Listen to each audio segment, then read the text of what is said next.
We have so much to talk about this morning. How are you, I'm Steve? gonna I sent him a co-host request. Let's see if it went through.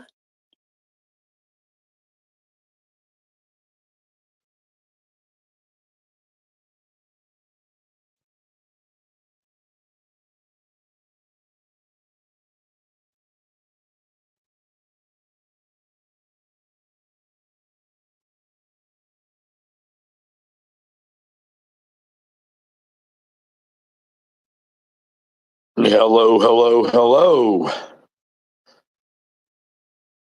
Good morning. How are you, Steve? Oh, I'm good. I am still hoarse, so I will just interject in this morning. Well, I say that. Y'all know how much I talk. But I'm ready to go, and I'm excited about this morning. I'm so glad to be on the call with Dean. That's my guy. Likewise, Steve. I know y'all have got a lot going on and are doing a lot of good work. And it's been a busy week with young Democrats over here in Northeast Arkansas, too. We're going to get into it, but it's a lot of good stuff. Can you just, while we're waiting on people to come on board, can you fill us in on what all's been going on with the YDs this week specifically? Sure. So, just so I don't forget, because I just remembered off the top of my head, we got a convention coming up. That's going to be April 21st and 22nd. And we're planning on having a good convention. Just people from all over the state of Arkansas will come to Little Rock and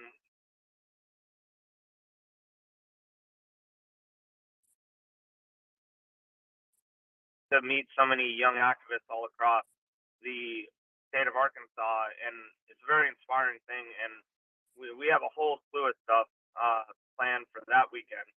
But as far as this week, we had a bunch of special guests from across the country come to Jonesboro. We had our Young Democrats of America president, Quentin Watham Okama.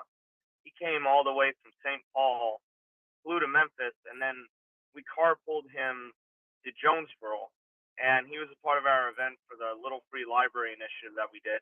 And that was the big thing that we had going on Tuesday night. Tuesday night, we had a big fundraiser for the Little Free Library initiative. And we are able to say that we raised $2,500 for this initiative. And we're already having people reach out to us and saying that they want a little library. They want a little library. So it's taking off. We got two up.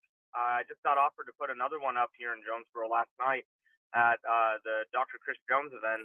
We had a Vortex event last night, and that was really good because we got to see not only Dr. Jones, but we got to see a couple candidates step up to run for office, both here in Jonesboro and in Crittenden County.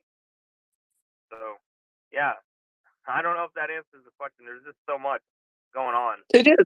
Hey, and I hate not knowing this, and I should know this, because all I know is Allison Sweatman because she's active in the rural caucus. Does she have anyone running against her for president? I very strongly doubt it. Everybody in Young Dems well, I mean, I can't speak for every single person, but Allison's off, and she's got a lot of broad support to the whole organization. Anybody's free to run. I think you maybe can still file, I believe, but I haven't heard of anybody. I've only heard of Allison, and knowing Allison, I think she's going to do very well. I'd like to plug for Allison too. The rural caucus. I'm working with her on an idea. Calais doesn't even know about this yet, and it's kind of one of Calais' babies. I'll share here on Coffee with Democrats just to get some feedback. But we're working through how the logistics would work, how the licensure and that kind of stuff would work. But we had an individual from Northwest Arkansas contact us through the caucus during the disaster relief, and she said, I'm a therapist in Northwest Arkansas, and I'd like to come camp out in Little Rock for a few days and offer my services on a volunteer basis to help with the different trauma and stuff from this storm. And I got to thinking, and I'm on the Capes Coalition, and one of the other executive board members' kids were in a house at their babysitters that got hit by the storm. And I mean, it was such a dramatic, scary thing. But, they're jumping, they're trying to get over trees and stuff to get to her little kids. And the siren went on as they were trying to get the kids out of the house because there was another tornado coming. And her youngest dropped to the ground and was crawling back into the house for safety. And they've had some trauma with their kids ever since. And I got to thinking, what if we started putting together a mental health volunteer program through the caucus, through the Democratic Party? And I've secured a location to where we can do in-person services in Central Arkansas and set up for online video services. And we're going to look at going to multiple different mental health therapists who can sign up to volunteer their time, and then we'll create a calendar of time available. And there's more to it than that, but we're going to try to put together a volunteer mental health program. And I'm working with Allison. I called Allison specifically because I thought if there's anyone I want to work on this with, it was Allison. And now she's grabbed it and she's running with it, and she's looking at the kind of legality side and logistics side, and we're going to talk soon. But she is a leader. She's going to be great for the Young Dems. She's great for our Democratic Party. So I'm excited that she's going to be in that position. Same here. No, we're very excited. Allison is a very excellent advocate for mental health. She's an advocate for a lot of great things, and um, I think she'll bring a lot of firepower to Young Democrats too. I don't know if we've ever had a president that ran for office, and she ran a really good campaign. I believe she was the closest Democrat to flipping a state Senate seat last cycle, and so I think it's very compelling to just think of that. Like she knows how to fundraise, she knows how to organize, she knows how to get out there and be bold and run for office in Arkansas. And so, I mean, if I didn't know her personally, I'd already be excited. But knowing who she is, no, she's gonna be an awesome president. Like it's gonna be cool. We're pretty excited. I'm excited for her. I did reach out to Allison when she announced, and we are working on a date that she's available to have her on Coffee with Democrats so that she can talk more about running for president of Young Democrats. I think that's really awesome. And I definitely want to have a recurring space with the Young Dems of Arkansas. I think that would be a really cool thing to integrate into our spaces. But I do want to give a shout out to Kevin. He is streaming this for us today. We're streaming on Facebook right now live. And Madeline, thank you for being here. Shanoa, thank you. I'm going to bring Shanoa up to speak, and we'll go ahead and get started this morning. Thank you, everybody, for coming. Um, I have not had a chance to prep the bills that were talked about this week, but I do want to mention that SB 71 was shot down. We talked about that a lot last week, and that is such a good thing. Um, so that is some very, very, very good news for us. Um, we do have a lot to talk about. Dean, we last week we talked about the little libraries, and you briefly mentioned it a little bit before we got started this morning, and I want to go more in depth with that. Can you tell us about the little libraries and how your event went on Tuesday? Sure thing. Thank you. So, for those who haven't been on to hear about the Little Library Initiative, Young Democrats has started an initiative to fight back against this book banning and the censorship that is going on in Arkansas and going on across the country. What we are seeing happen in Florida is largely it's happening in Arkansas. You could argue it's happening through any GOP supermajority state right now. And even in some Democrat states, honestly, nobody is immune from what has been going on the past 2 or 3 years. The book banning is as popular as it's ever been in a very long time. And young Democrats wanted something proactive to do to counter that. And so when I was talking one day with our current president, Michael Wallace, um, we said, what if we got just a couple, like a cabinet or so. If you've ever seen like a little food pantry that sits outside an accessible area where people just put food and then you can take the food, no questions asked. Well, what if we did that with books? And people have been doing this for years, probably decades, where they just have these little community libraries. And so with Young Democrats, we want to say, okay, what if we do that and we put them up all over Jonesboro, and then we possibly put them up all across the state of Arkansas. That would be so amazing. It's definitely needed. I did see um, in Oh, Sherwood. you don't hear me? You cut out a little bit Sorry about there. that.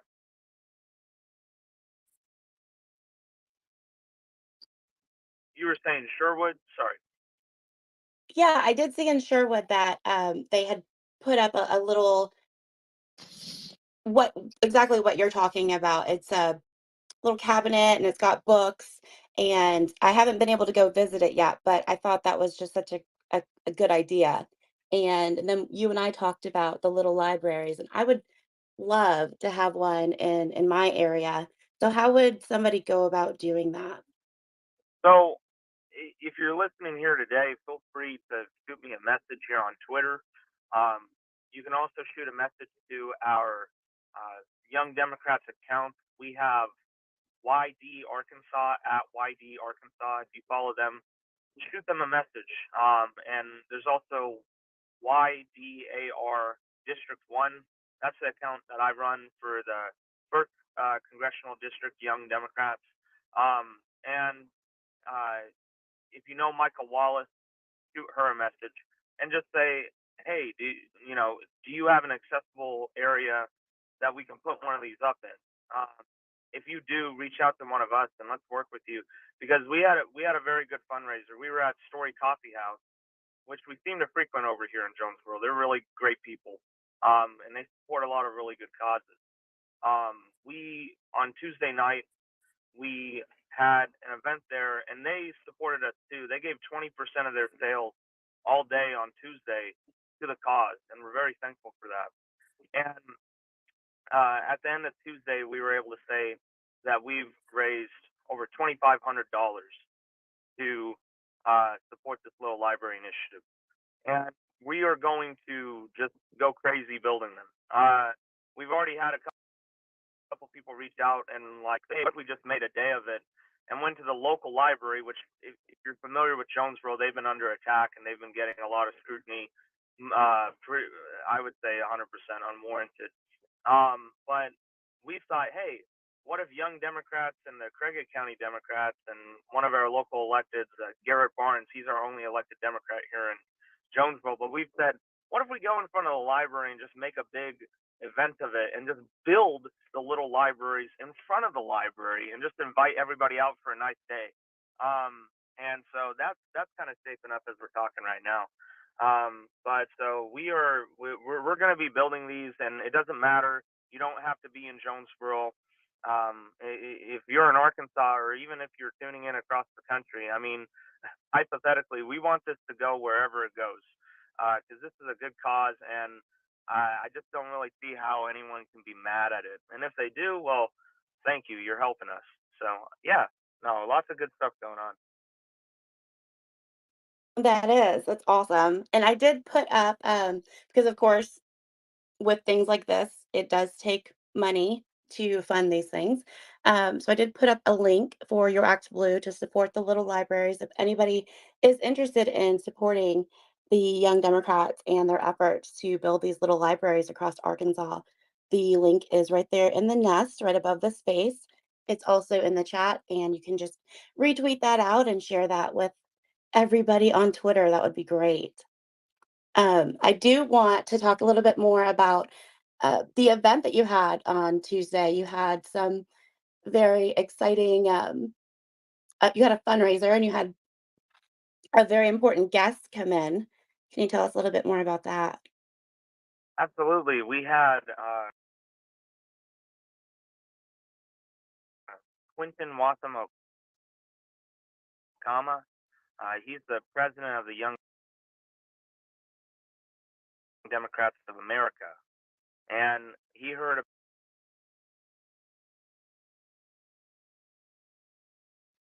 about our story and he wanted to come be a part of it.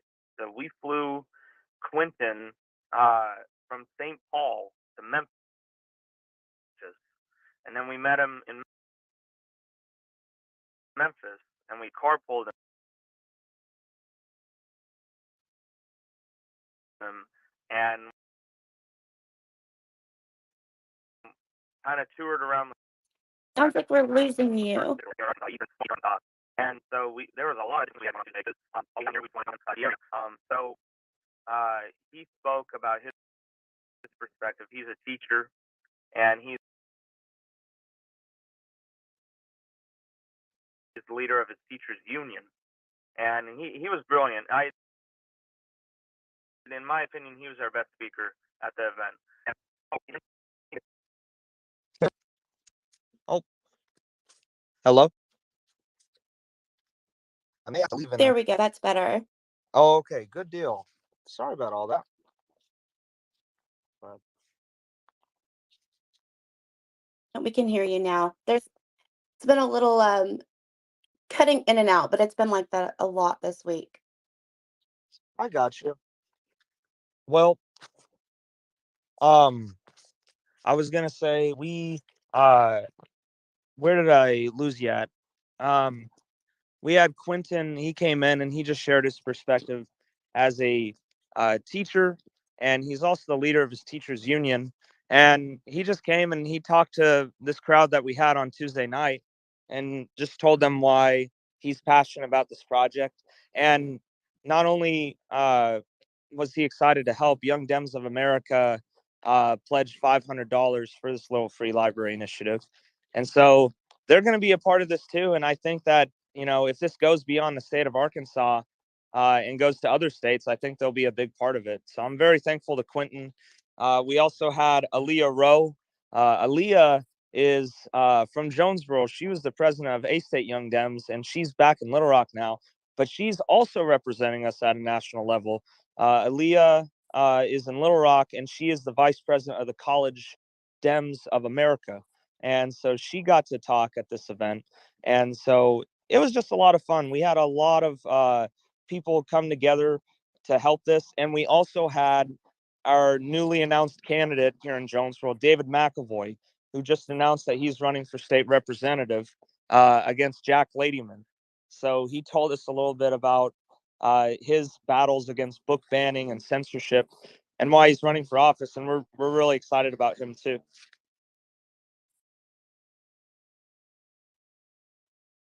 I saw that, and I just put up in the Nest a link for David McAvoy. We are really excited to have him running uh, for office up there. And if you guys would go check out his link and consider donating to his campaign, that would be amazing.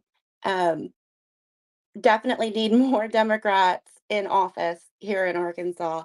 So definitely check out David. Do you want to tell us a little bit more about David as a candidate, Dean? Sure thing. So personally, I've known David for the past couple of years, and he's been doing a lot of great work here in Jonesboro. He's been fighting a lot of good fights, and he even ran for office several years ago for city council. He was quite young when he was doing that because he's still young today. He's almost a young Democrat. We missed him just by a couple of years, but David, he's just a very strong advocate for public education. David's husband Robbie is a teacher, um, uh, a band director, and so a lot of this stuff with the Arkansas Learns Act really hits home for them. And David has been doing a great job talking about how the LEARNS Act impacts people all across the state of Arkansas. And, it's pretty overwhelmingly negative in our opinion. But not to get too in the weeds about that, David is running against Jack Ladyman. And Ladyman hasn't had a Democrat opponent, I don't think, since 2020. And, I just, we're excited. In Jonesboro, we didn't have a single state representative candidate. We had Shanoa, who ran a great race for state senate against Dan Sullivan, but Ladyman was actually only opposed by a libertarian. And here's the thing: the libertarian got like 35% of the vote. Jack Ladyman is not a popular representative over here. And not only that, David's a great dude. He is a hard worker. He knows his stuff, and he got to talk to that crowd, and he's talked to a few crowds in the past week, and people are excited to work for him to get him elected. And here's the thing: this is the most flippable seat in Northeast Arkansas. A lot of times when people are thinking about Democrats in Arkansas, they think Little Rock, Fayetteville, and then just whatever surrounds it. But in Northeast Arkansas, it's been quite some time since we've had like the culture of organization to get a highly funded campaign, to really think that like we have a chance to win this. In just 2 days, David has already raised $1,000, and I want to try to help him do whatever he needs to be successful, because unfortunately we know the state of politics today. It's just hard to break the mold, but Jonesboro can be up here fighting like Little Rock is, like Fayetteville is, like the rest of the state of Arkansas is, and we will chip away at this legislature. And I tee it up like that because often when I talk to people across the state, they say things like, "Well, y'all are the city that defunded their library." And I'm like, "Yeah, we are." And it got a lot of people riled up, and it got a lot of people wanting to fight back. We're going through some really dark times, but we are fighting over here, and we can win over here. And that has to be, it has to be said. I'm excited for David. I think he has a very good chance to win against Jack Ladyman, and we're going to make and do everything possible to make it happen. So, Hey, I want to jump in there a second, Calais. Dean is not the type of guy to toot his own horn, so I'm going to toot it for him for just a second. Dean and I started talking about how we could flip Craighead County before the election was cooled off. And we talked about organization and what it was going to take to get not just one but a couple of people elected to Congress from up in that area. And we started talking about a plan. And Dean is one of the best field leaders that I've worked with in a long time. He went in and they started digesting all of the data. And I've talked with David, and I've seen the plan that he's put together, and I've seen how he's going to target the specific precincts, and I've seen the numbers, and I'm with Dean. That is a flippable seat. We've got somebody that's got the personality and the drive to win it, and they're building an organization. And I think that right now, I don't think we can announce a lot of stuff, but Dean, correct me if I'm wrong, but I think we've got people lined up that's interested to run for about 6 or 7 of our JP seats in Craighead County. And then we have people we're talking to for Senate seats and another House seat.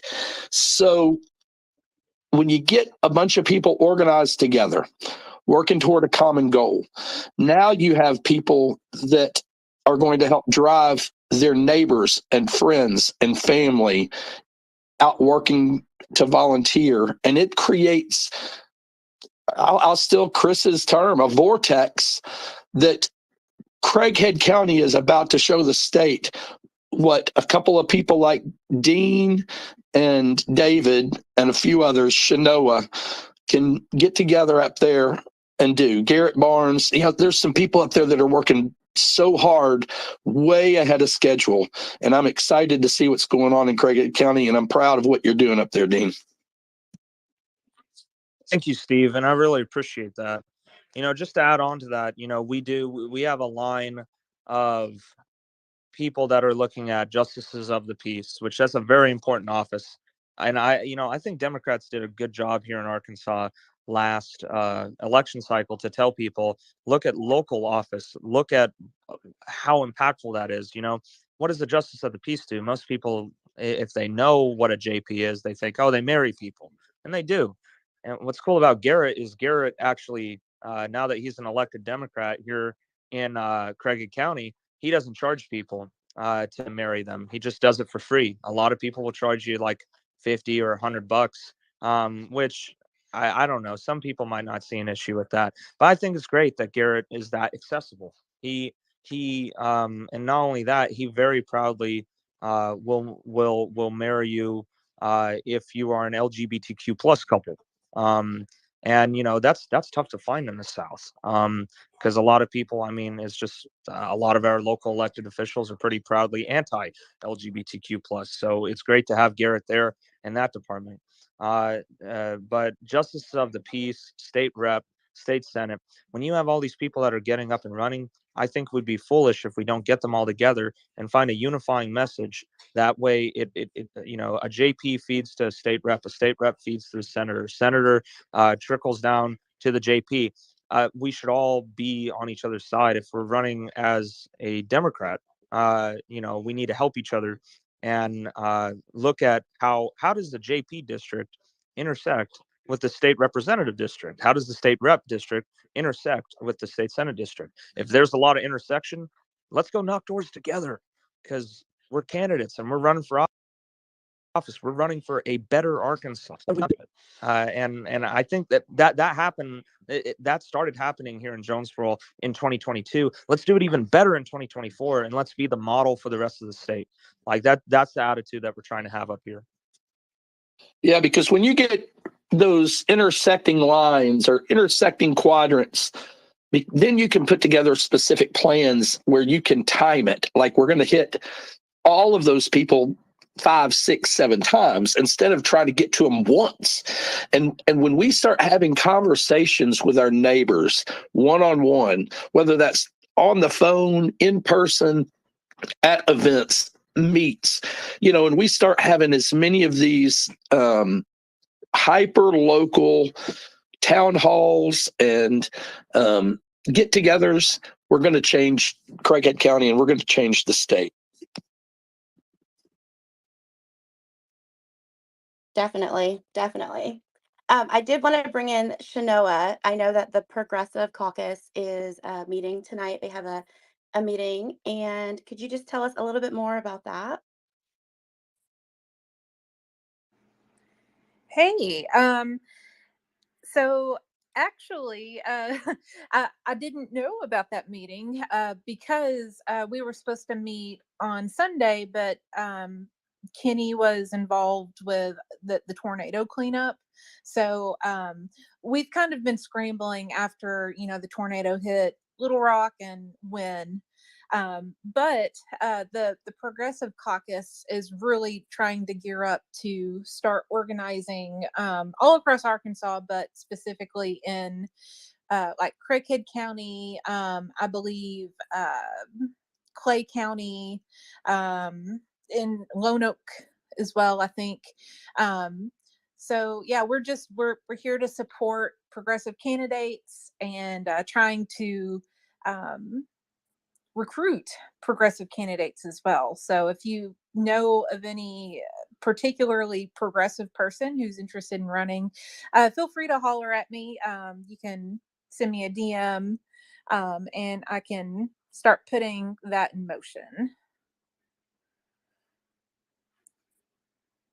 Thank you. Yeah, that would be awesome. I definitely think that we need more progressive candidates here in Arkansas. Madeline, I sent you a speaker request. It's not showing that it went through. There we go. Hello, everybody. Can you hear me? Yes. Hey, I've been listening, and this is actually tying in right into what I wanted to just kind of plug in, comment on. We're talking about town halls, super hyper focused local town halls. That is something that I have been implementing and practicing for the past calendar year, at least in my race. I'm in rural Southeast Georgia, about an hour west of Savannah, where I live in a town with about 50,000 people on a good day. We do have a university. We have a very active Young Democrats of Georgia chapter at Georgia Southern University. And we actually have our convention for the Young Democrats of Georgia coming up this month in Savannah, which is amazing. It's our first one we've had in person since COVID was a thing that we knew of. So, we're all very excited. We're all pumped up. All the Young Democrats down here are very excited. But one thing that I have found a lot of success in is having town halls that are hyper focused on our young population. And that's exactly what I was going to plug in is I'm actually having one on Tuesday and I'm raising money to support that event so I can feed all of our students dinner and not just snacks. So if you would like to support that, please feel free to check out my pinned tweet on my profile. But that is something that I've found a lot of success in, especially among our female population in our state, because we've just lost all of our reproductive rights. And so obviously, that is something that we've talked about. But what I found specifically the most success with is hyper focusing your town halls, not necessarily on a candidate and their platform as an individual, but pick a voter issue and bring all of those candidates together that support that issue. So that's kind of what we're doing on Tuesday. It's a town hall that's hyper focused on just our college population and just BIPOC students on our campus. So any students of color that want to come and talk to our mayor, want to come and talk to me, the candidate running for their House district. We have the candidate running for our Senate or our U.S. House of Representatives seat. We have several city council members coming, and it's all hyper focused on giving those students a voice and making sure that they are the ones in the audience raising their hands, asking the questions, getting their opinions heard by people who actually make those decisions in our local government. And I think that that's really important is not only getting in front of people who actually are your constituents and actually have things to say to you as a politician or as an elected official, but you're also standing in a room with elected officials other than yourself. And you're teaching, especially college kids at that point, you're teaching them that politics is not an I thing. It's a team thing. You can't ever do anything alone. And so I think that that's, a tactic as just I was listening to you guys that I might, you guys might find helpful and, a path in the right direction. But thanks for letting me come up and speak, Callie. Of course, of course. So Coffee with Democrats started in Oklahoma and now we're in Arkansas. Ray is here. He's in Ohio, and we have a chapter in Connecticut and in Florida, and we are working on Georgia. Madeline is in Georgia, and I'm working with her and her campaign. So I definitely wanted to plug her in. She's doing amazing things down there with the Disability Caucus and with her local county party. So definitely be checking her out and seeing what she's doing because it's awesome. I saw your hand, Steve. Yeah, a couple of things, Madeline. I appreciate I've listened to you before, and you've been on our calls, and I really appreciate the collaboration and the town halls. Just so I can kind of share with everybody here, I love one of the things that you said about don't focus it on a candidate specifically. One of the cool things about doing these as the Rural Caucus is we are trying to create basically little rural caucus teams all across the state. And we want to identify as Rural Caucus. And our town halls, we have some coming up where we're going to be mostly issue based. And we're about to launch a system of research where we're going to use we're going to create some scientific polls, surveys online, and focus groups. And what the plan is ahead of these town halls, we will be doing some research to find out really what the actual hyperlocal issues are. And then we're going to build the town halls around that. Because what we want to know is what really matters to people in Brinkley and what really happens to people in or what really matters to people in Alma. And then we want to take that and use like the Coffee with Democrats and some of our other channels to magnify those issues and let everybody know across the state what's going on in these rural towns, because ignorance is what most of the problem is. We tend to think about what's happening right around us, and we forget what's happening to people right next door to us. And if we can start just sharing what the issues are and letting people know, I think it's going to do more bringing people together, which is a secondary mission of our caucus, is to bridge between the left and the right. Let people in the middle have a place to land and go, man, this looks a lot like me. This feels a lot like me. And it's a lot about identity politics and just getting to know the people next door and then fighting together.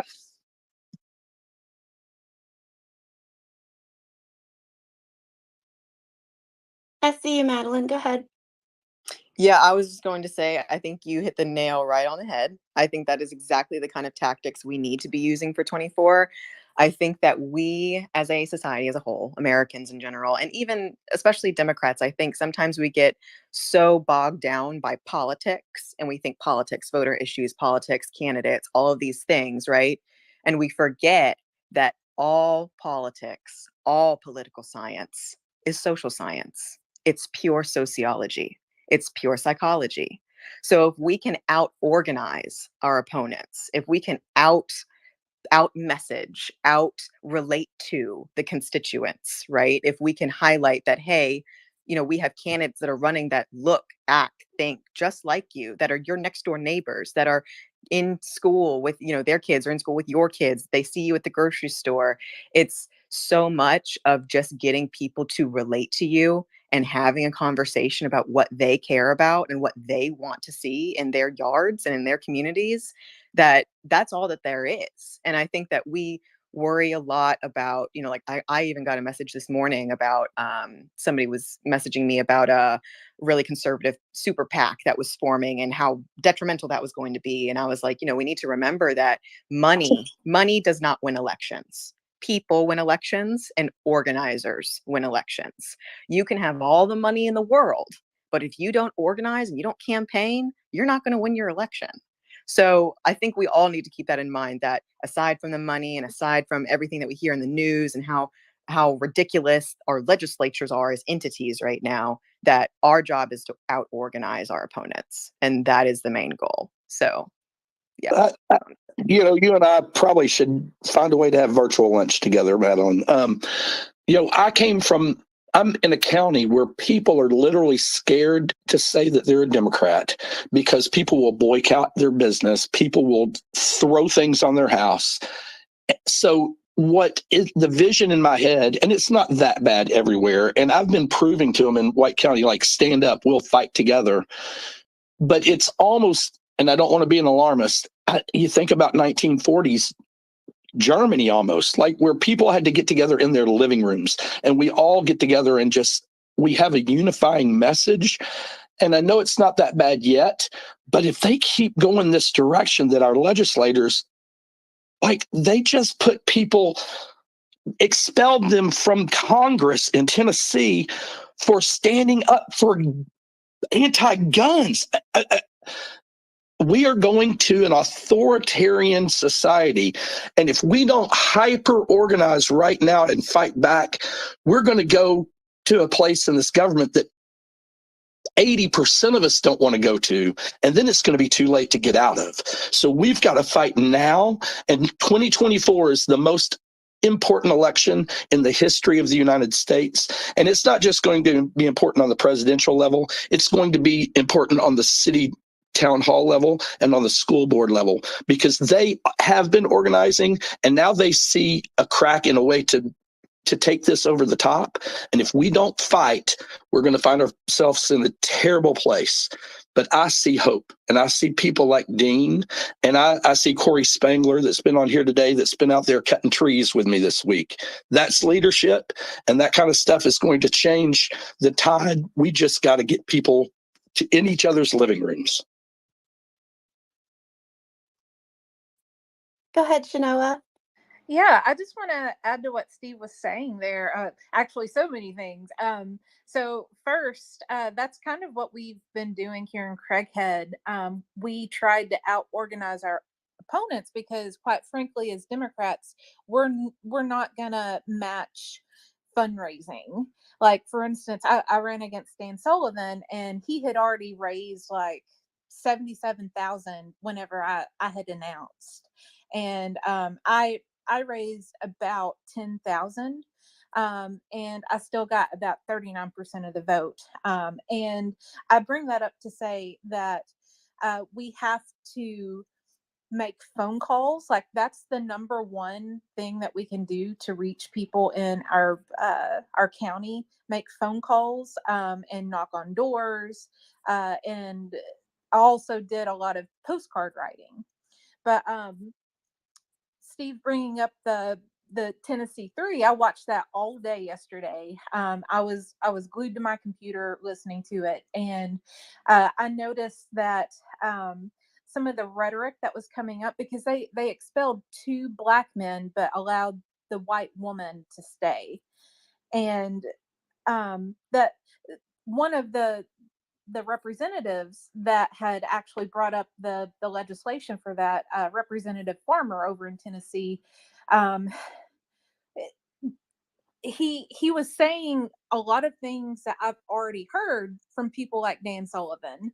Um, he was telling, uh, I think it was Justin Pearson, that basically he needs to conform or write his own legislation. But that's what Dan Sullivan told the Black Caucus back in February, that they face, or they talk about discrimination all the time, so why don't they write legislation to combat it?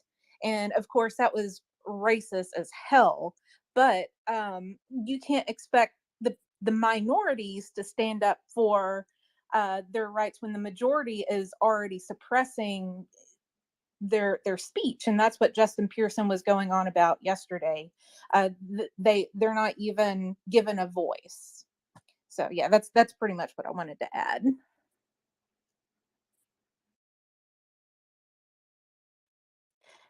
Yeah, I have I have a lot to say about Tennessee, but I'm gonna let Madeline speak, and then we can get into that.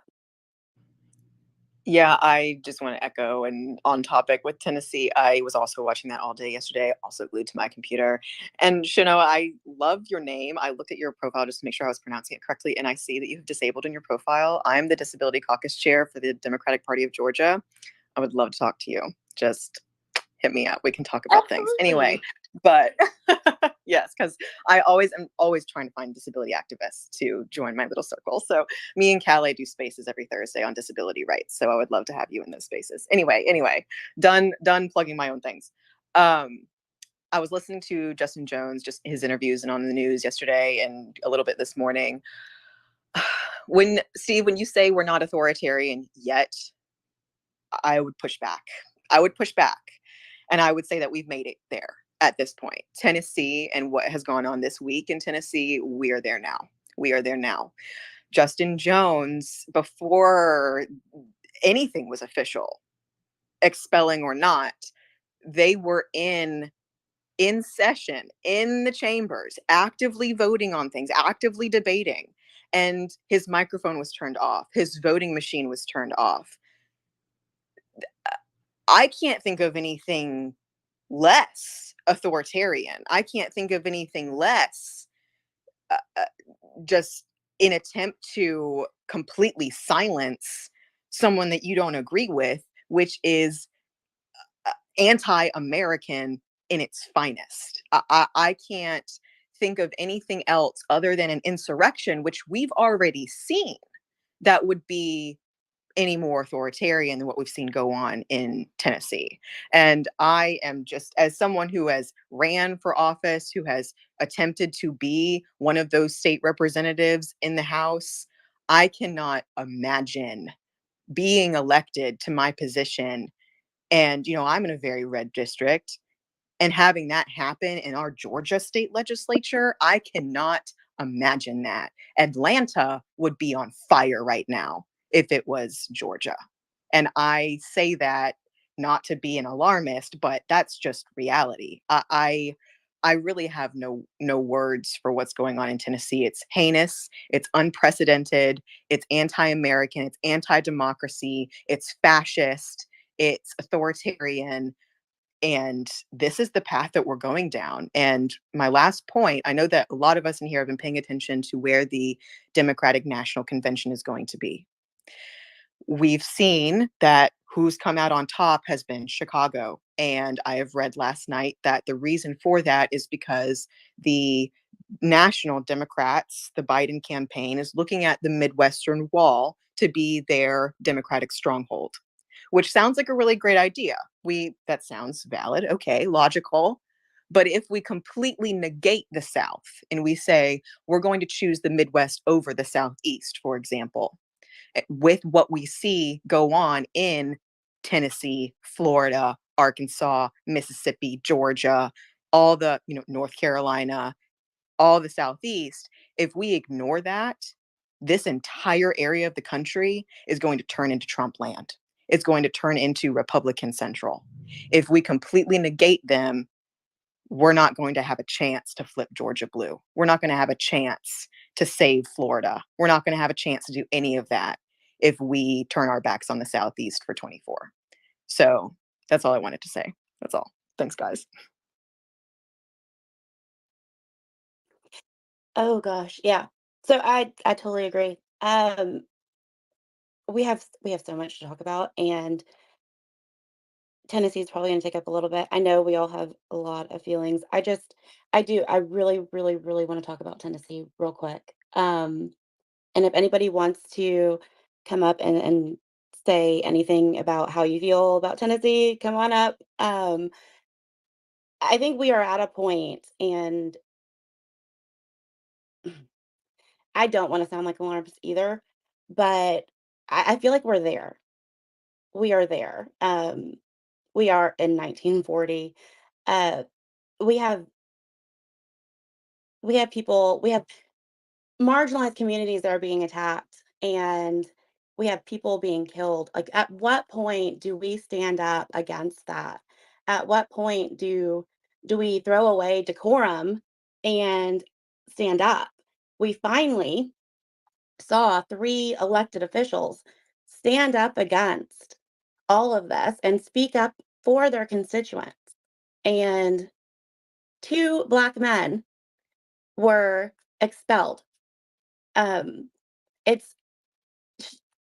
the complete opposite of what I feel like we were told America is supposed to be about. It is frustrating as hell. And at what point do we say enough is enough? Um, to go back to what Madeline was talking about with the DNC, Democrats have got to recognize that the National Party has to recognize that there's Democrats down here in the South, and we need that recognition. We need that support. Um, if they keep forgetting us, we're not going to be able to get that momentum. We have some amazing people in this room right now that are fighting from the time they wake up to the time they go to bed in their states. And it is frustrating as hell to see it just kind of feel like you're being passed over. Um, but Tennessee, like you guys, uh, I don't know. I'm over here like no words. I'm shaking. I don't know. I want to hear what you guys have to say. Go ahead, Shanoa. Yeah, so I see so many parallels with what happened in Tennessee yesterday in Arkansas. And I feel like now that the precedent is set, it's just a matter of time before Arkansas um, does something similar. Like I can see, someone like Linda Chesterfield being expelled just because all the white dudes didn't like what she had to say, or in any of the other fantastic Black legislators, or any other person who is in a marginalized group. And that is scary. It's very scary, and it's anti-democratic. But Shanoa, this is the chance for them to come after someone like Tippy. yeah, absolutely. Um, And I just wanted to say that as I was watching the stream yesterday, whenever Justin Jones, the vote had happened to expel him, like I just started crying. It was so sad that our democracy is just being, it's crumbling around us. And the only way that we can save it is by getting people registered to vote and actually motivating them to get out to the polls, because this is going to affect our everyday life if we don't, stop it now. I agree with that. And you said something that I wholeheartedly believe in. We can we need to get them registered to vote. We need to get them motivated to register and go vote. But in order to get them motivated, we need to be putting up candidates that they can be motivated to stand behind. And I'm going to be completely frank. We need candidates that are willing to stand up and be bold enough to stand against a lot of the things that we're seeing right now. A lot of times we're seeing candidates like, oh, that's too divisive. That's too. I can't say that. I can't stand up for that. Um, I'm not talking about Madeline here because I freaking love Madeline and she is not afraid to stand up for what's right. But we see that a lot, and that's why people are not getting out there and they're not registering and they're not voting because they are not being represented. We need more candidates like the 3 we saw in Tennessee that were willing to stand up. Go ahead, Ohio. Hi, good morning, everyone. It's Ray. I have to say, yesterday just only emboldened the racism and the hatred that truly is going on in America today.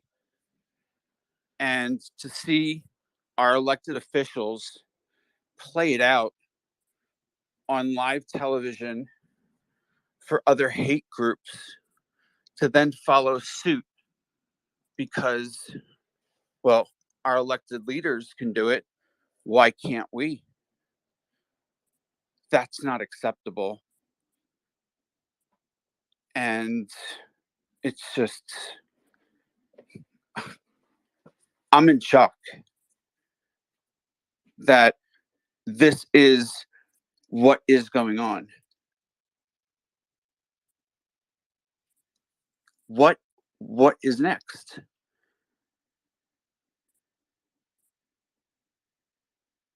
That's what it is. That's what it is going to come down to.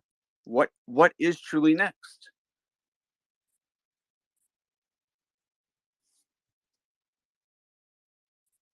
Like I can see what you're saying there. Like, how much worse can it get? Exactly. We have lawmakers now being expelled from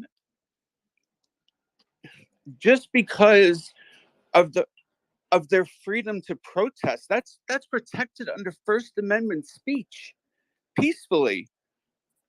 At worst, they should have received censure, but to be expelled.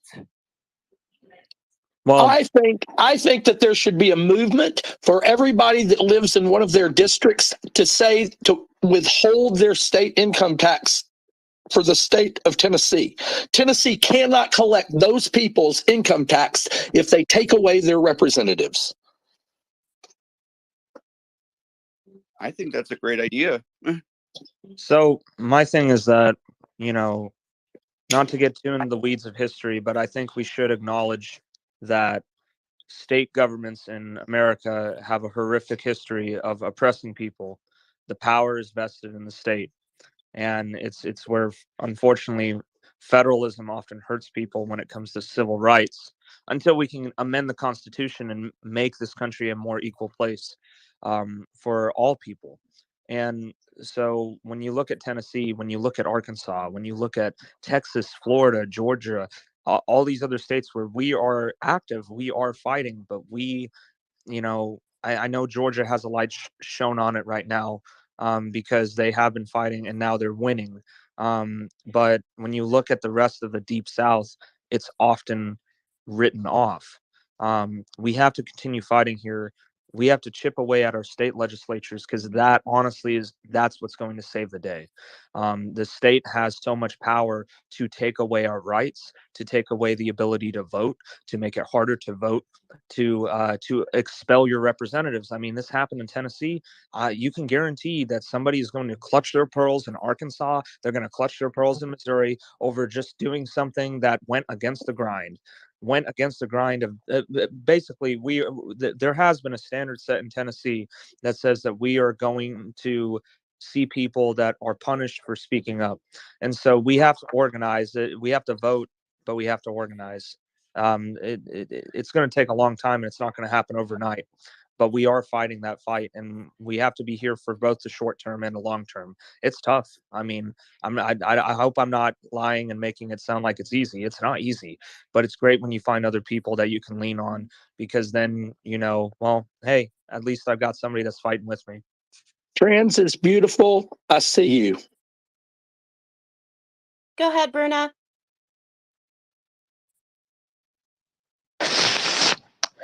Okay.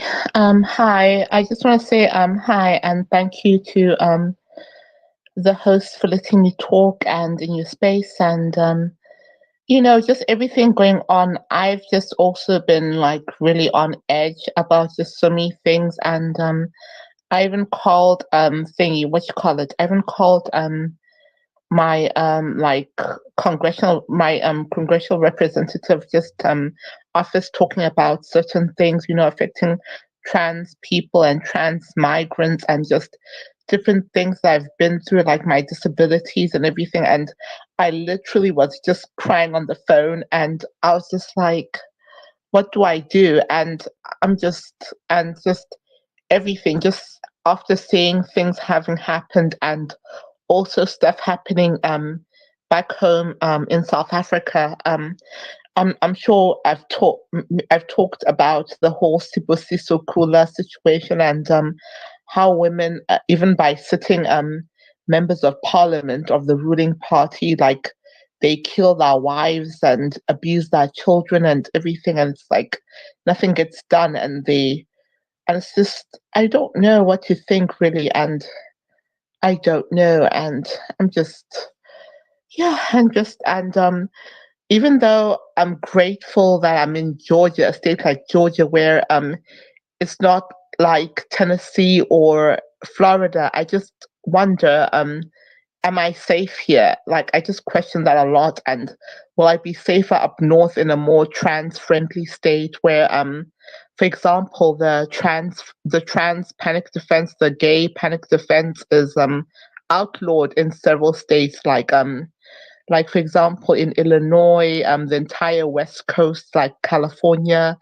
Oregon, and Washington, Nevada, Colorado, and just several states like New York, Maryland, and stuff like that. But would I be safer in those states? And I just question, and do I feel safe here? I feel like I just don't have the support that I wish I could have, the right support, and I just don't know what to think really. And yeah, it's just really scary times we're living in. And yeah, that's all I have to say. And yeah, and I think I'm done talking. Thank you guys and for listening to me. And yeah, that's all. Yeah. Thank you, Bruna. Always love hearing from you. You're right. You're right. And it's absolutely disgusting what a lot of these states are doing, especially, I can speak here for Arkansas. We had the panic defense that was tabled. Um, it's it's horrible. It's horrible. And there was an article that was shared with me a few weeks ago. Canadians are petitioning their government to um, allow, like, for trans Americans to be able to go to Canada and move to Canada as, you know, to seek asylum. Like, this is where we are at as a country, as a society. We have pushed a community to the brink of where they are seeking their another country is asking their government to allow Americans to seek asylum. That is where we are at. And we still have people in our country that are not willing to stand up against this.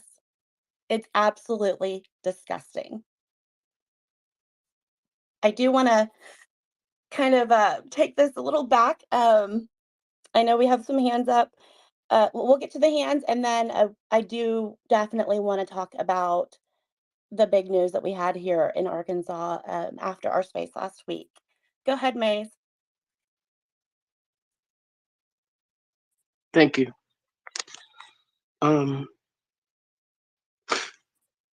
We're still not having the difficult conversations. If what happened in Tennessee surprises you at this point in 2023, you are too comfortable. The people you surround yourself help you to be entirely too comfortable. People must understand CRT was on display yesterday.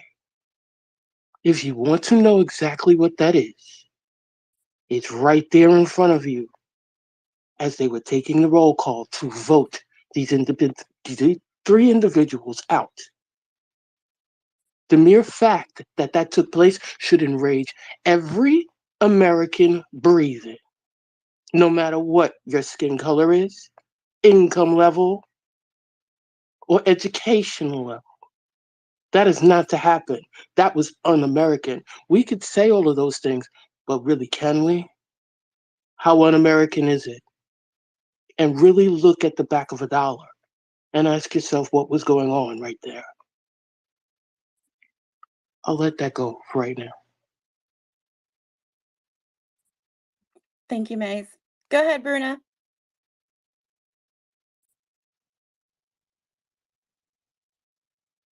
Hi, I just wanted to say, as a trans person, I've just been just also looking at my options, and I don't know. I've thought about either should I move up north and to a safer state, and but it's like the coldness, but it's like sometimes I have to. Sometimes in life you have to like up north to Maryland or Illinois or something like that, or New York to be with my cousins. And I've just been like, sometimes it's like even though it's colder and I just don't tolerate cold very well, but I'm just like my mental health is staying in warmer weather. Is it really worth my safety and my mental health and my security and just so it's like, yeah, it's just one of those things, and I've really strongly been looking into it. And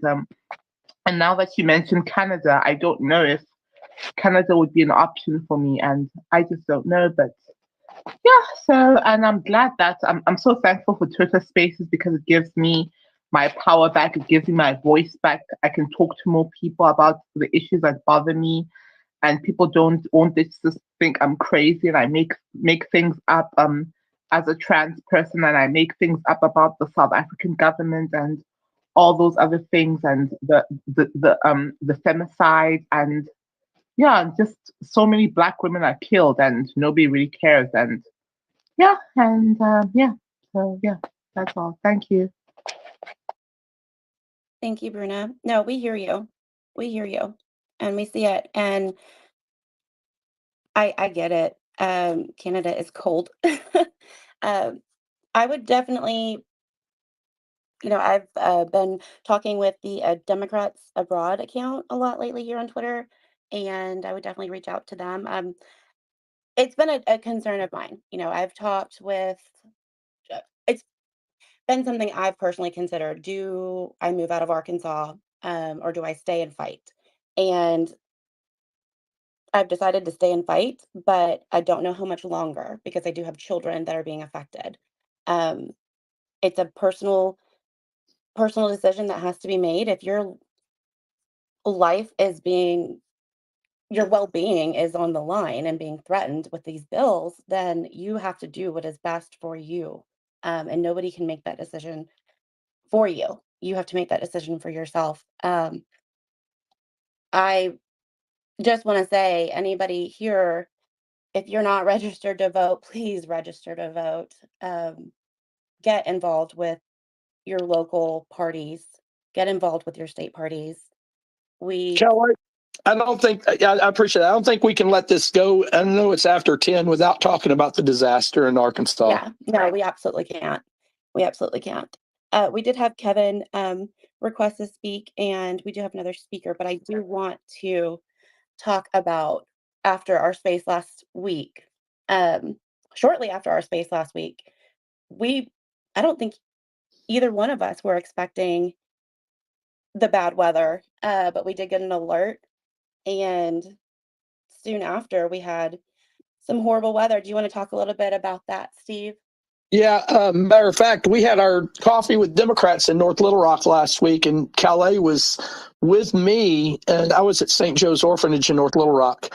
And it wasn't just shortly after Calais went to get her kids that they were letting out of school early, and that was a great move.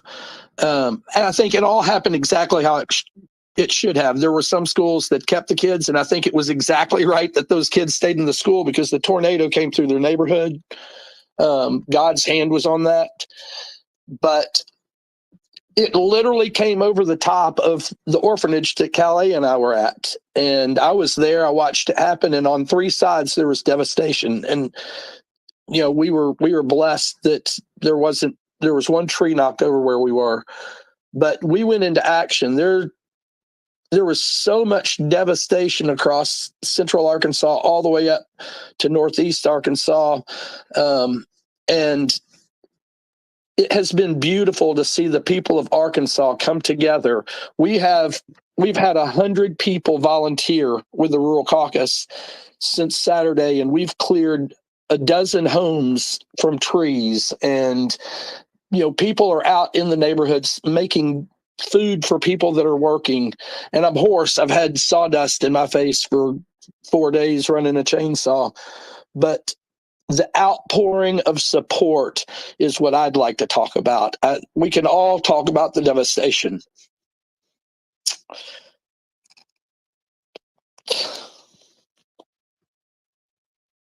The devastation has been horrible. I drove back through there to go back up to the orphanage after the tornado and saw just what were, you know, homes, and they're completely just gone. But from Saturday, you know, Friday night, the caucus got together and we started talking about what can we do. And we sent out an email and said, hey, you know, we want to help uh, collect donations. We want to help send out supplies. We want people on the ground to go into these neighborhoods and help them get these trees out of their homes, and help them just start to rebuild and clean up. And the amount of people um, that Yeah. came, that showed up, that called, texted. I mean, the phone has been ringing off the hook. Just It's been amazing. I'm sorry, y'all. I got a little emotional. I have to tell everybody this thing started getting busy.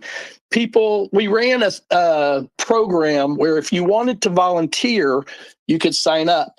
But if you also needed something, you could sign up. And in our forum, we had a place where if you could host people in your home that were displaced, or if you need a place, and then we've matched people together. And if you want to donate, here's where you can take it. And then we've dispersed those donations.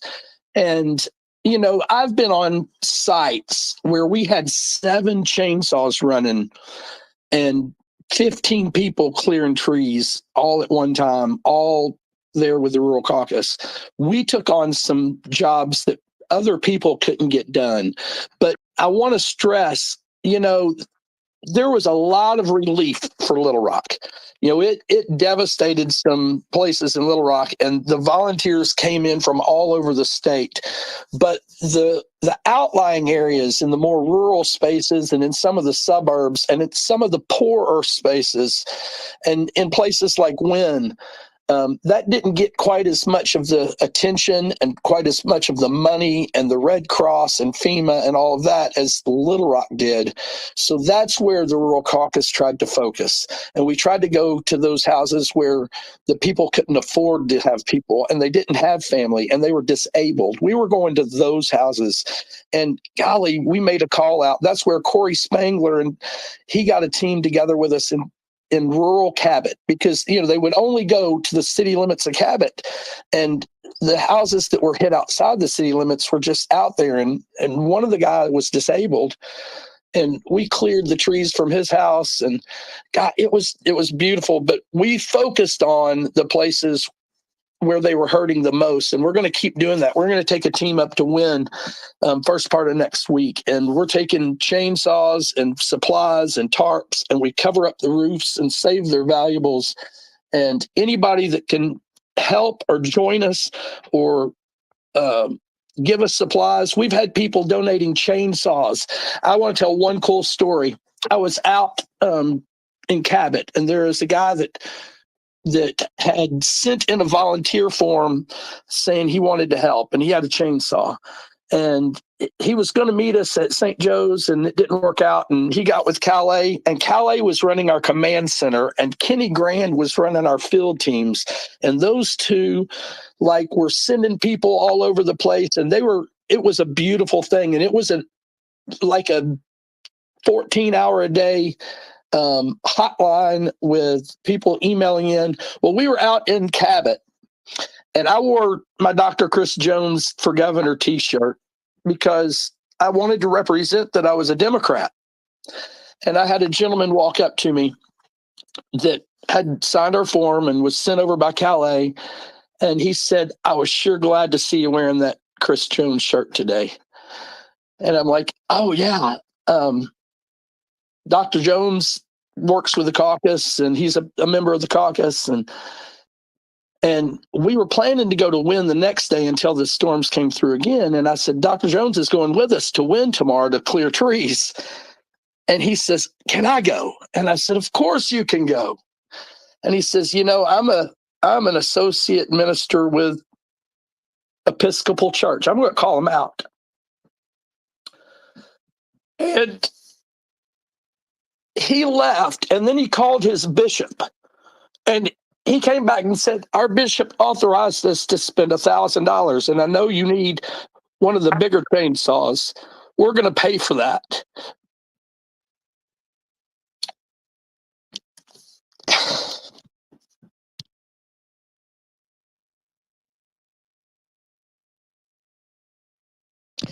It's been wonderful to see people help.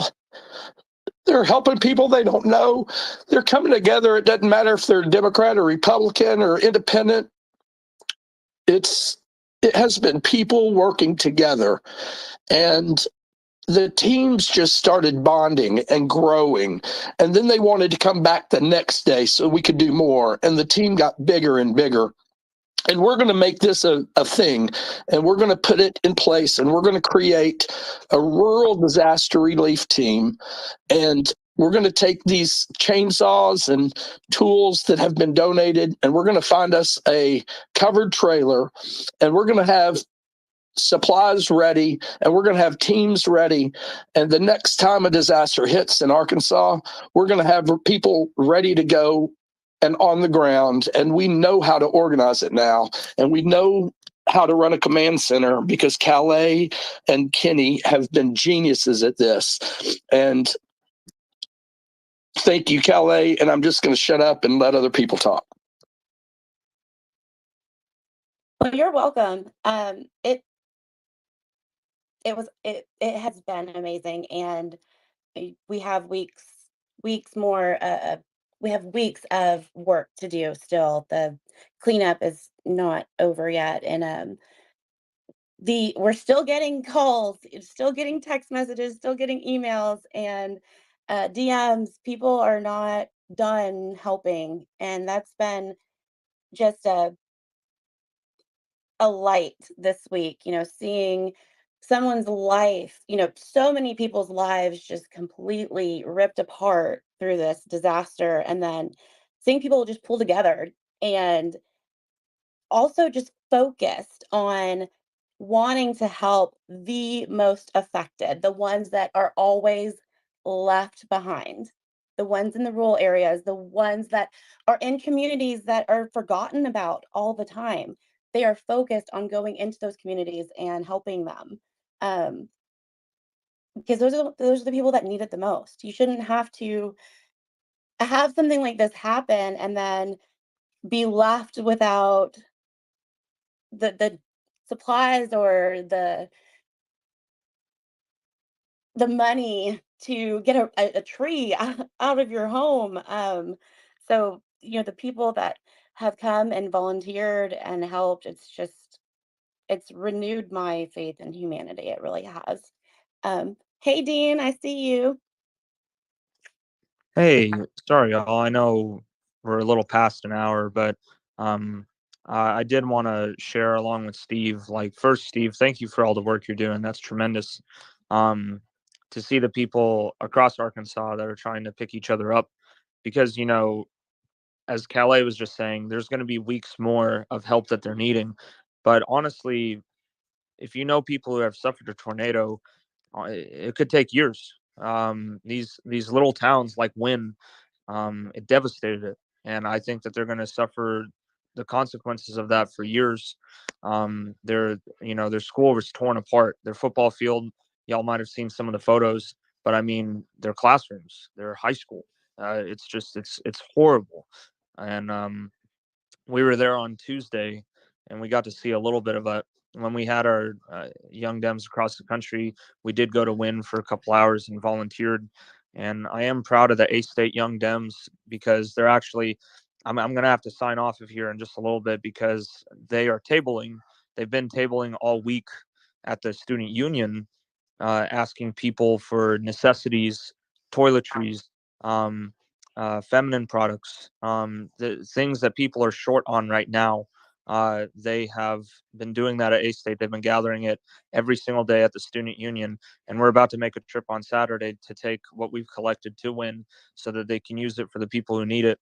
And so I'm very proud of them. But so I would just say if you're in an area that was affected by a tornado, jump in and pitch in and help where you can because it's very meaningful work, and the people in these small towns very much appreciate it because it's devastating. But what's uplifting is to see people that are coming together to help one another. So I want to say that. So thank you. Definitely, definitely.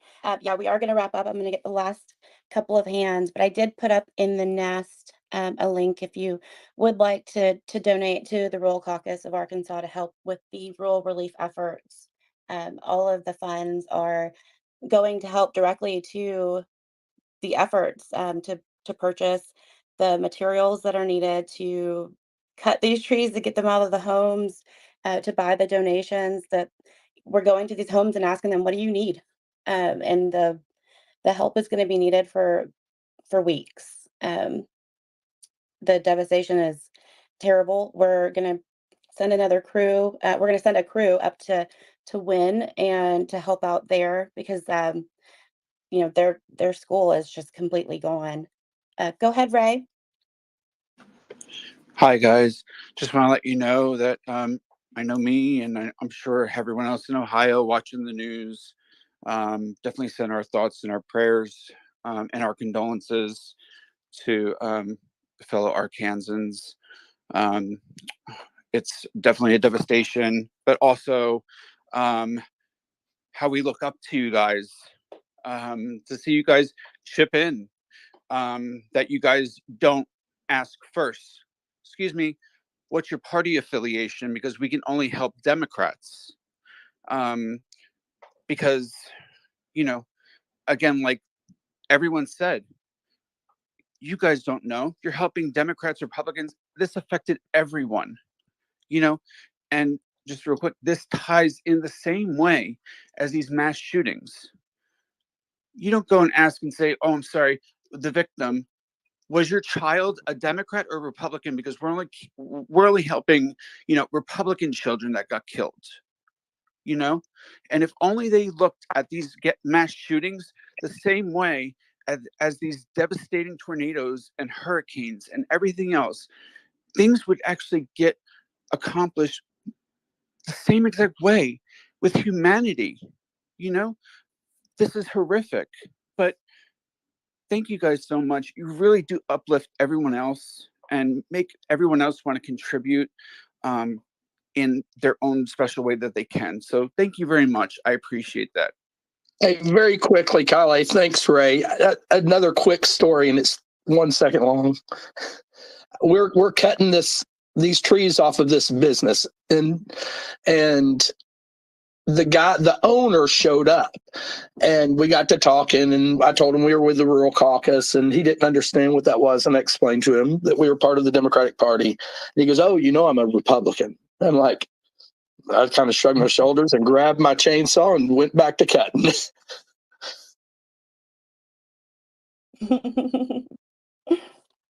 Yeah, it definitely doesn't matter.